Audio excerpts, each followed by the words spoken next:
Circumpolar is my current project, and it follows the Arctic Tern, a very small seabird that goes from the Arctic to the Antarctic and back every year. It's a solo flight, and it is from the North Pole to the South Pole. It's from boreal summer to austral summer, 520 kilometers a day, 70,900 kilometers total. It goes south around August, and then for 8 months it traverses. It goes to the, it nests or it stays in the water, on the water, and feeds for about a month. And then it goes to the coast of Africa, traverses all the way to the east coast of Brazil. And then it goes south, finally arriving at the Great Sea, ocean, the ocean, the South Ocean.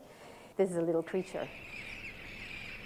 In Antarctica, it stays for 150 days, and it just circumnavigates Antarctica.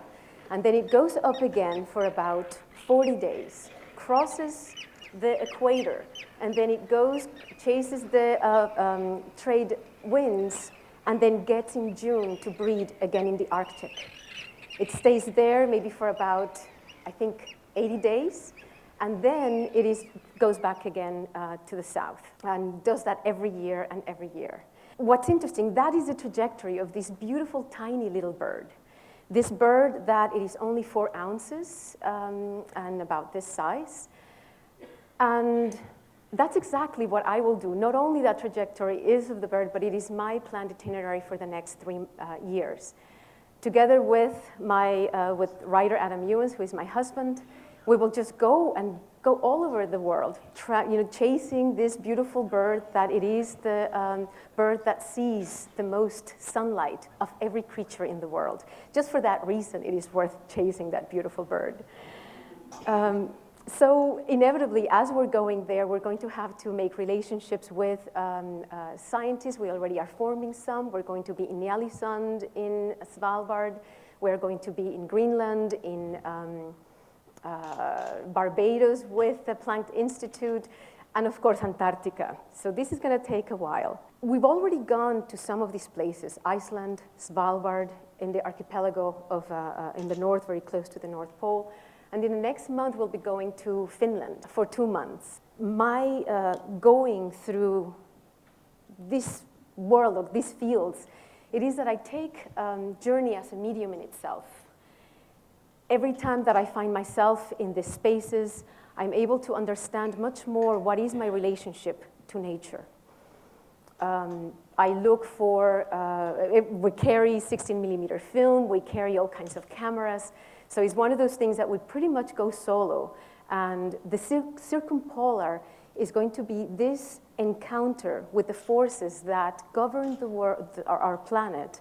And at the same time, they are the ones that guide this beautiful creature in its circumpolar voyage. So a lot of my work is very much about putting myself in unfamiliar places, putting myself in places where are extreme, or simply I don't know how I'm going to experience a place.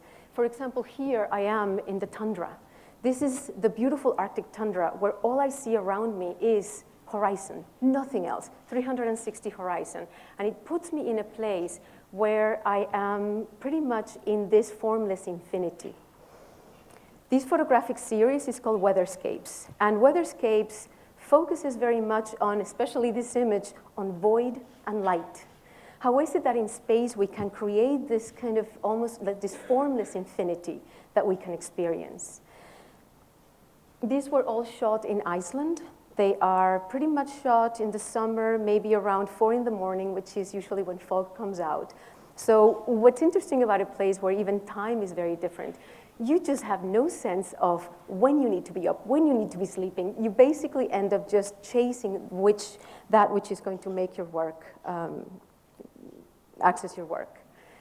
Weatherscapes is also called that because snow, ice, rain, all of that basically is in between the distant horizon and my body, also creates a very intimate ensemble and makes me feel that even within this vastness, so suddenly I feel a sense of intimacy.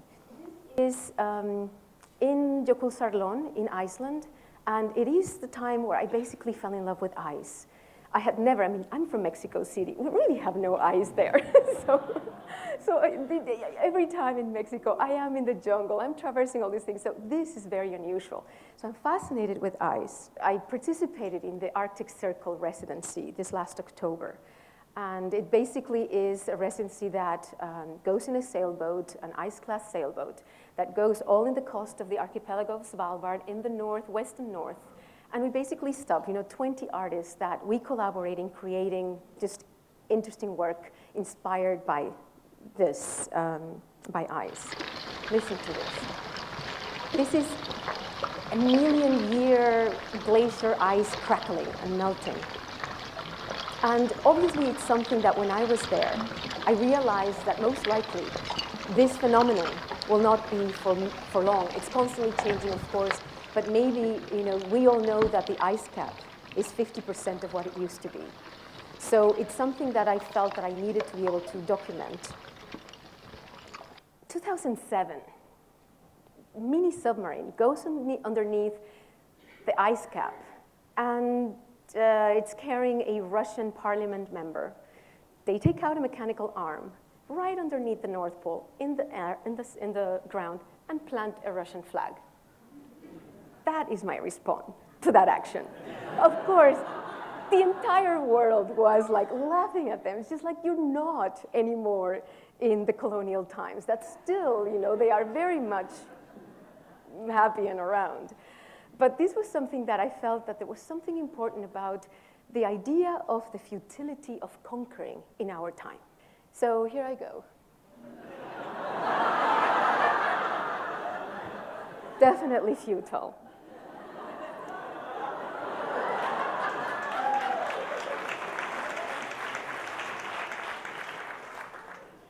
Also, the work talks about inevitably issues of identity, issues of gender in relation to territory, land, and nature. Other work, this is At Any Given Moment, which is a series of many works in which I focus primarily in issues of perception and technologically mediated nature. So I go into these vast spaces, I film with 16mm, and then I create these immersive spaces. The screen that you're looking at is basically 22 feet by 19 feet. It has a sound component that is composed by Drew Schnur, and 3 tons of lava rock.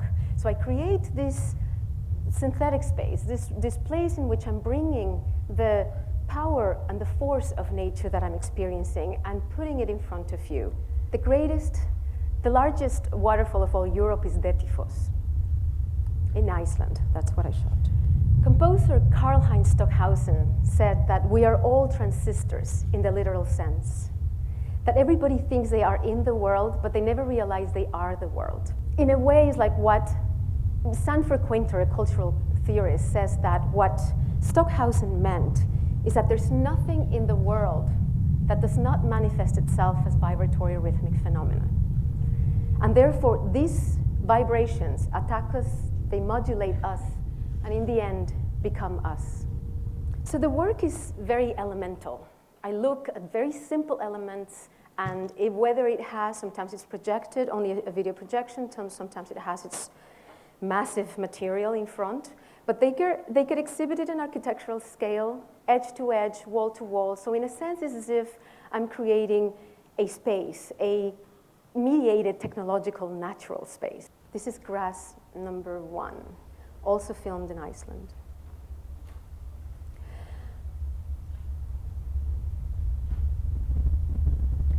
I focus on trying to acclimate your eye to look at, with a tight crop, to look at the patterns and rhythms, that very simple, just one blade of grass or one drop of water.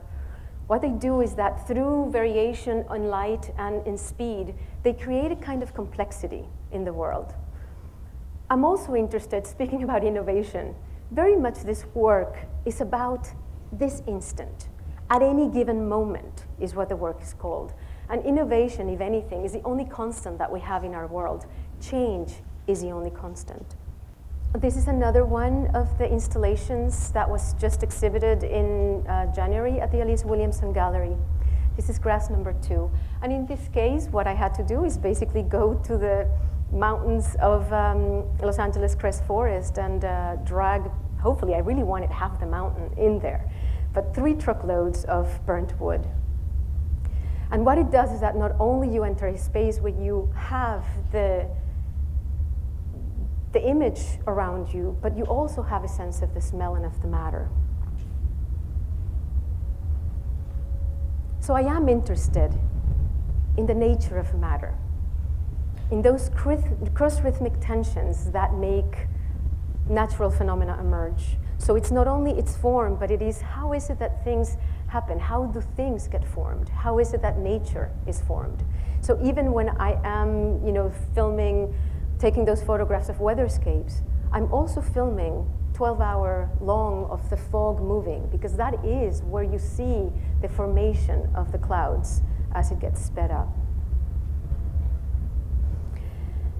I think that my interest in systems and cycles and complexity comes from possibly having grown up in Mexico City and the Mexican jungle, where all what you have is complexity, multiplicity. It's pretty messy. I remember getting my first machete to cut my way through the jungle when I was about 4. My father loved archaeology, and he would take us to these incredible sites that he would read in books from the 1800s. So here it is, the tundra, the Arctic tundra. In that space, nothing there wants me to live. It is one of those realizations that as I am confronted by this nothingness, it is clear, nothing out there wants me to live. So in a lot of my work, I focus on the concept of the feeling of the sublime. The sublime, and especially in this piece, is called Nothing Further Happens. And there has been so many people, so many thinkers, theorists, philosophers talking and working around, writing around the sublime, and artists working on that. Kant said that the sublime, it is not so much a quality of something, a natural phenomena, but it is much more a conception, something that happens in the mind, and specifically about the idea of boundaries and limits, the experience of limits.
Clarifying the idea of the sublime, Schopenhauer decided to create a classification between the beautiful and the sublime, where the fullest feeling of the sublime is the experience of this immense universe, the sense of its duration and its extent.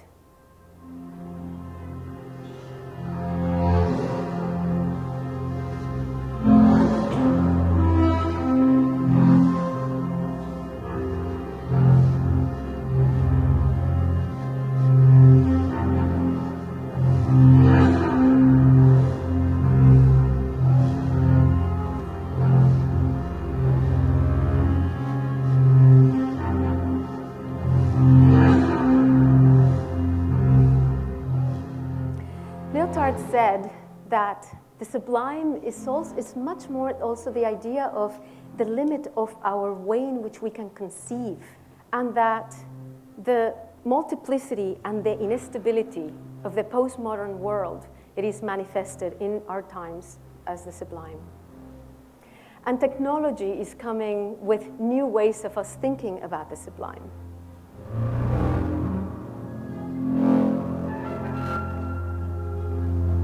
of this is shot in Iceland, Svalbard, Chile, the desert of Atacama.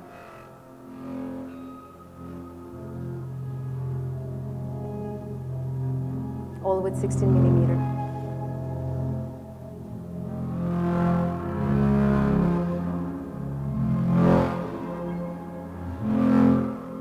For my work, it is focused in the technologically mediated nature.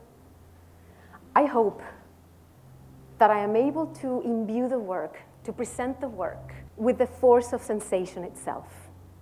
How is it that I can paint, film, photograph, speak, live the force of sensation itself?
Thank you.